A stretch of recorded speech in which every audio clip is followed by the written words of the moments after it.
Halo teman-teman, di sini saya akan membahas tadi sesuai janji saya, yaitu tentang cuti tahunan dan juga sekilas tentang kontrak kerja ya. Di sini bisa dilihat ada kontrak kerja ya. Di situ di manakah kontrak kerja kita itu disahkan, yaitu pada tanggal di sini. Tanggal perjanjiannya adalah di sini ya. Di sini lihat ya. Nah, atau bisa dilihat di halaman terakhir di pojok ini. Di sini adalah tanggal di mana kita dan majikan menandatangani persetujuan atau kontrak atau employment kontrak. Nah, di situ terdapat yaitu nama pekerja, nama majikan, alamat yang kita tinggali, dan juga gaji standar, uang makan, dan itu adalah biaya-biaya dan kewajiban yang ditanggung majikan serta hak-hak pekerja. Jadi sebenarnya kontrak kerja itu sudah menunjukkan hak-hak dan kewajiban majikan ya. Dimana di dalam untuk kontrak kerja ya di chapter 5 ya. Tadi di chapter 5 itu di chapter 5 ya. Di chapter 5 pada kontrak kerja kita ya, di situ tertulis the employer shall pay the helper wage of Hong Kong dollars ya. Nah, per month. The amount of which shall not be less than the minimum allowable wage announced by the government of Hong Kong Special Administrative Regions and prevailing at the date of this contract. Nah, gaji standar ini akan berlaku pada saat kita menandatangani kontrak kerja itu tadi ya. Jadi bukan turunnya visa, tetapi di saat kita menandatangani kontrak kerja. Dan kemudian berlanjut, an employer who fails to pay the wage due under the employment contract will be liable to criminal prosecution. So, jadi di sini jika majikan tidak mampu membayar jumlah ini ya, artinya seperti underpay seperti itu adalah kriminal ya. Nah, dan di situ majikan, the employer shall provide the helper with suitable and furnished accommodation as per attached schedule of accommodation and domestic helper duties, and food free of charge if no food is provided, food allowance. Nah, di sini ada food allowance ya, jika majikan tidak memberi makan maka akan dipisah dengan diberi uang per bulan ya, sesuai dengan gaji standar tahun ini. Then the employer shall provide a receipt of payment of wage and food allowance, and the helper shall acknowledge receipt of the amount under his or her signature. Nah, setiap kita menandatangani gaji ya, kita harus ada tanda tangan dan juga resipnya. Jadi sebenarnya kedua belah pihak itu wajib mempunyai ya, nggak cuma majikan saja. Dan di situ juga mengenai libur ya. Di situ di chapter 6 ya.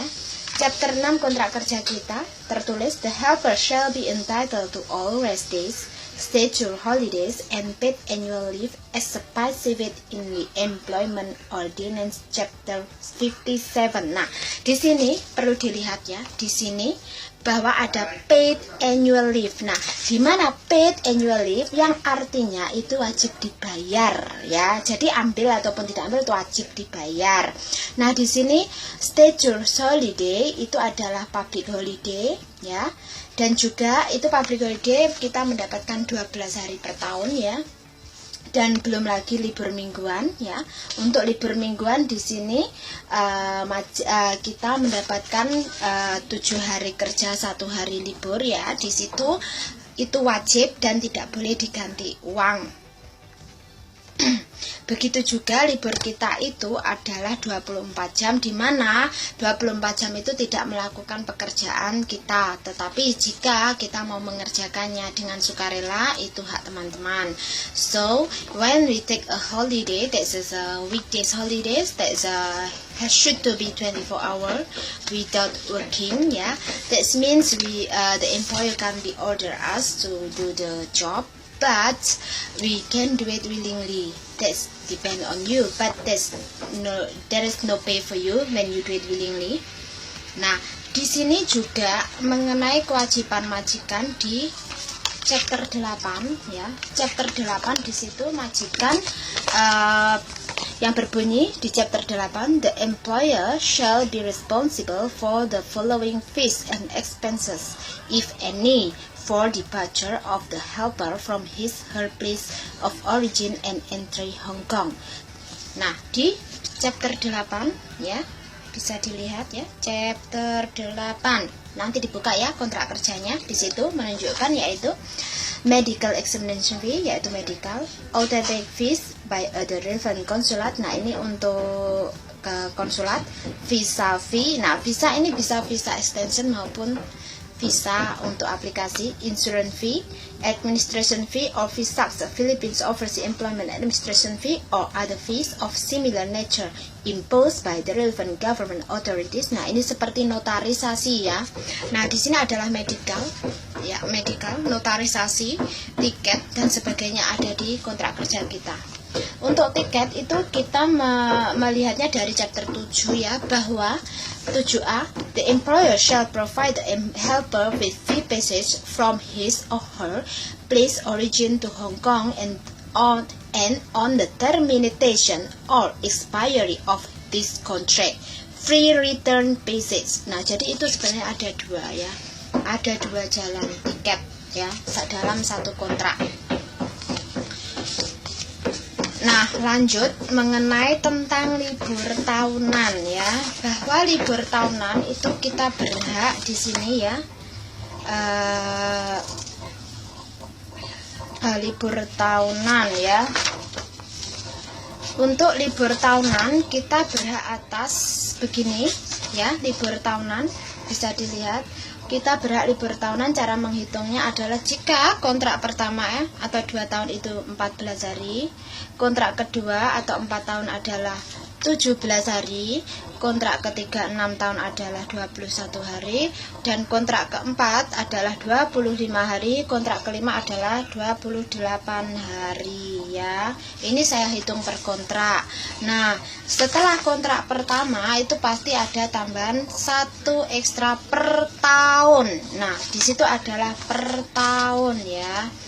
Nah, di mana per tahun di sini kalau kita menginjak ke kontrak kedua itu adalah otomatis tahun pertama itu tahun ketiga ya kan. Nah, terus kontrak kedua mau di akhir kontrak setelah tahun keempat. Nah, itulah cara menghitungnya.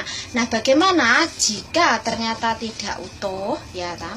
Jika ternyata tidak utuh, maka penghitungannya adalah jika tidak utuh, maka perhitungannya adalah pro rata-rata, yaitu pada tahun keberapa dan dibagi 12 seperti itu ya. 12 ini adalah 12 bulan. Nah, contoh jika kita hanya libur tahunnya dapat berapa jika kita kontrak kedua menginjak tahun ketiga lebih dari 6 bulan, atau katakan 3 tahun setengah ya, bekerja 3 tahun setengah. Jadi hitungannya adalah di mana tahun ketiga itu mendapatkan 8, tahun keempat adalah 9, dan jika 3 tahun setengah adalah menginjak tahun keempat tapi setengah tahun. Jadi pada tahun ketiga jelas mendapat 8, pada tahun keempat 9 dibagi 2. Di situ berapa? Nah, silahkan dijumlah sendiri. Jika kurang jelas bisa hubungi saya atau teman-teman organisasi lainnya, dan semoga bermanfaat. Terima kasih.